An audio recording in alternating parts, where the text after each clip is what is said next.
Kevin Costner names his two favorite co-stars of all time. He doesn't suffer fools. Even though he's made a few idiotic decisions throughout his career, Kevin Costner is a smart man.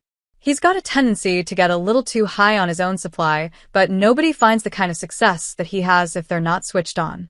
Obviously, Costner could have stayed on the A-list a lot longer than he did if he hadn't been so susceptible to stroking his ego, and there's a very good reason why so many people have said that investing millions of your own dollars into a movie production is a fool's errand. This being Costner, though he's done it multiple times. It worked the first time around when Dances with Wolves won him Academy Awards for Best Picture and Best Director, and became the highest-grossing Western in cinema history, but the law of diminishing returns has set in, which is probably an understatement.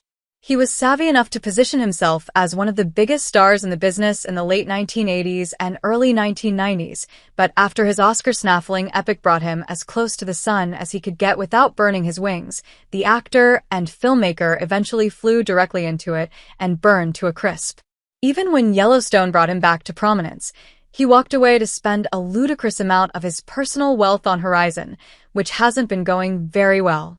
Ironically, the two actors he named as his favorite co-stars of all time were notoriously tricky to deal with during contractual negotiations and on set, which indicates that Costner learned fuck all from either of them.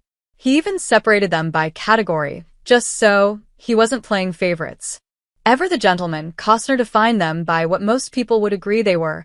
One was a movie star, and the other was an actor, and they impacted him in completely different ways on completely different movies. I'd have to tell you that my favorite star to work with had to be Sean Connery, he told the Denver Post. I would say Gene Hackman was the actor I learned the most from. I worked with Sean on The Untouchables, and we just connected immediately. He's a real guy's guy, and he just has this great honesty about him. He doesn't suffer fools lightly. It was a joy and a pleasure working with him. Costner had previously admitted he was intimidated by the original James Bond when they shared the screen in Brian De Palma's crime classic, and he wasn't the only one. Connery had that nature about him, but if he called somebody boy, it meant they'd made it onto his good side. Hackman could also be prickly, but Costner was happy to soak up as much knowledge as possible when they collaborated on No Way Out. If you want to talk about working with an actor I learned from, it would be Hackman, he declared.